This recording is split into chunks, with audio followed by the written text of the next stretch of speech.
마가복음 5장 21절에서 34절까지 말씀을 살펴보도록 하겠습니다. 마가복음 4장과 5장에는 4개의 하나님 나라의 비유와 4개의 이적이 기록되어 있습니다. 본문에는 4가지 이적 중 3번째 이적인 회당장 야이로의 딸을 살리신 이적과 4번째 이적인 12의 혈루증 앓는 여인의 치유가 기록되어 있습니다. 앞선 2개의 이적은 믿음 없는 자들에 대한 기사라면 본문은 믿음 있는 자들의 기사를 할 수 있습니다. 21절에서 24절은 회당장 야이로와 예수님입니다.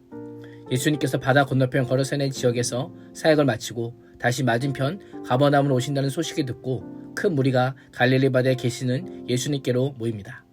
그때 무리 중 한 사람이 절박한 심정으로 예수님 앞에 와서 발 아래 엎드립니다. 회당장 야이로입니다. 회당장은 유대인의 신앙공동체의 회당 모임이나 예배를 주관하는 자로 당시 회당에는 10명의 관리자들이 있었고 그중 3사람 정도가 회당장의 책임을 맡았다고 합니다. 유대 사회에서 회당장이라는 신분은 종교적, 사회적으로 존경받는 위치에 있었습니다. 그런 그가 바닷가에 계신 나사렛 출신의 30대 초반의 한 젊은이인 예수님께 엎드려 경배한다는 것은 그의 지위와 신분을 고려하면 매우 의아한 모습입니다. 예수님이 하나님의 아들임을 믿지 않고서는 결코 취할 수 없는 행동이었던 것입니다. 회당장 야이로는 예수님께 간절히 애원합니다. 제 어린 딸이 죽어갑니다. 제발 오셔서 그 아이에게 손을 얹어 주십시오. 그러면 그 아이가 병이 낫고 살아날 것입니다. 야이로는 예수님께서 여러 번 오셔서 오랫동안 손을 대고 있어 달라고 부탁하는 것이 아니라 단 한 번만 오셔서 단 한 번만 손을 대주시면 딸이 나을 것이라고 하는 순수한 믿음과 신앙을 가지고 있습니다. 야이로는 자신의 높은 지위와 체면도 중요하지 않습니다. 딸의 생명을 살릴 수만 있다면 모든 것을 내던지고 예수님의 발 앞에 엎드릴 수 있는 믿음의 용기와 결단이 있었습니다. 예수님의 발 앞에 나아간 우리의 모습은 어떠합니까? 체면을 차리진 않습니까? 주변 사람들의 눈과 귀를 의식하진 않습니까? 체면이 우리를 살리는 것이 아니라 믿음이 살립니다. 분명한 신앙의 연기와 헌신이 나를 살게 함을 기억해야 합니다. 25절에서 34절은 12의 혈루증을 앓던 여인과 예수님입니다. 예수님께서는 곧장 야이로와 함께 가시자 많은 사람들이 따라가면서 예수님을 둘러싸고 밀어댔습니다. 이때 12의 혈루증으로 고통당하는 한 여인이 야이로만큼의 절박한 심정을 가지고 예수님을 찾아옵니다. 혈루증은 몸에서 피가 나는 유출병으로 율법에 따르면 부정한 것으로 간주되었습니다. 마가는 여인의 비참한 현실을 7개의 분사를 사용하여 묘사합니다. 여인은 12년 동안 혈루증을 앓고 있었고 그동안 여러 의사들에게 치료를 받으며 고생도 많이 했고 그 결과 많은 비용을 지불하며 가진 재산도 다 잃었지만 병이 낫기는커녕 오히려 악화될 뿐이었습니다.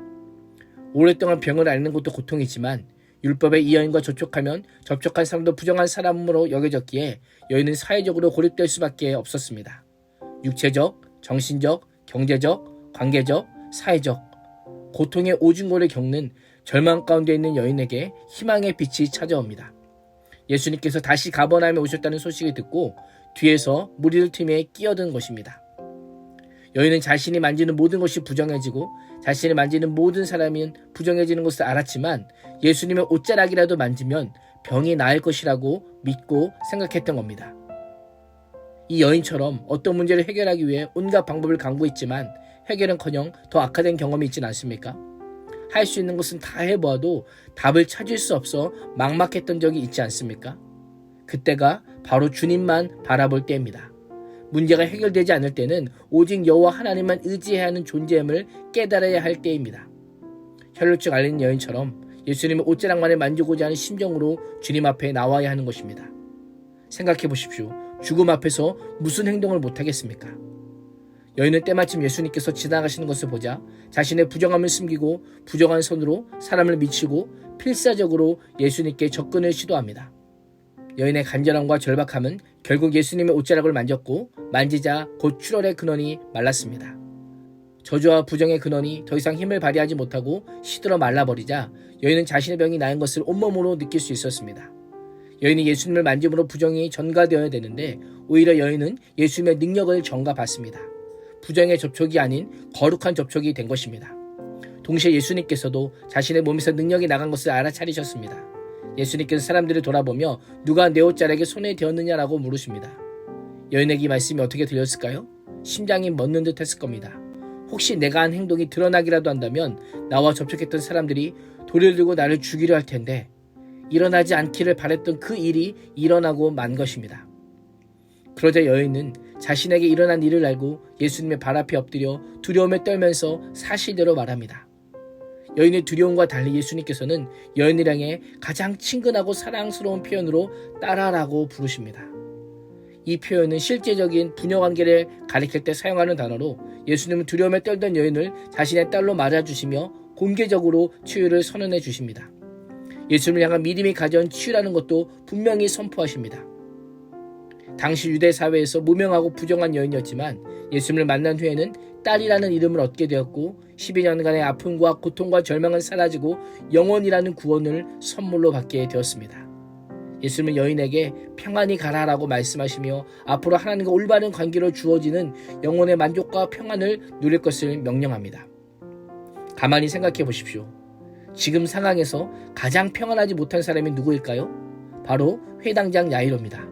자신의 전부였던 딸, 지금 죽어가고 있는 딸을 만나러 가는 길 도중에 회당장이 그토록 듣고 싶었던 그 딸이라고 하는 표현을 혈루증 여인에게 하고 계신 것입니다. 예수님께서는 딸아라고 하는 표현을 통해 믿음에 가져온 치유의 선언을 가장 크게 들어야 될 자가 회당장 야이로임을 보여주고 있습니다. 마음이 가장 불편하고 낙심될 수 있는 야이로에게 평안히 가라고 말씀하고 계신 것입니다. 본문에 등장한 야이로와 혈루증 앓는 여인은 사회적 신분은 달랐지만 공통점이 있다면 예수님을 간절히 찾는 자요, 예수님의 능력을 믿는 믿음을 소유한 자였던 것입니다. 우리 또한 무명할지라도 부정할지라도 예수 그리스도에 대한 믿음과 말씀으로 새로워지는 복음의 능력을 경험하는 복된 인생이 될 수 있기를 주님의 이름으로 축복합니다. 기도하겠습니다. 하나님, 예수님의 능력을 믿는 믿음을 주시사 늘 예수님을 간절히 찾고 엎드리는 삶을 살게 하여 주옵소서. 예수님의 이름으로 기도합니다. 아멘.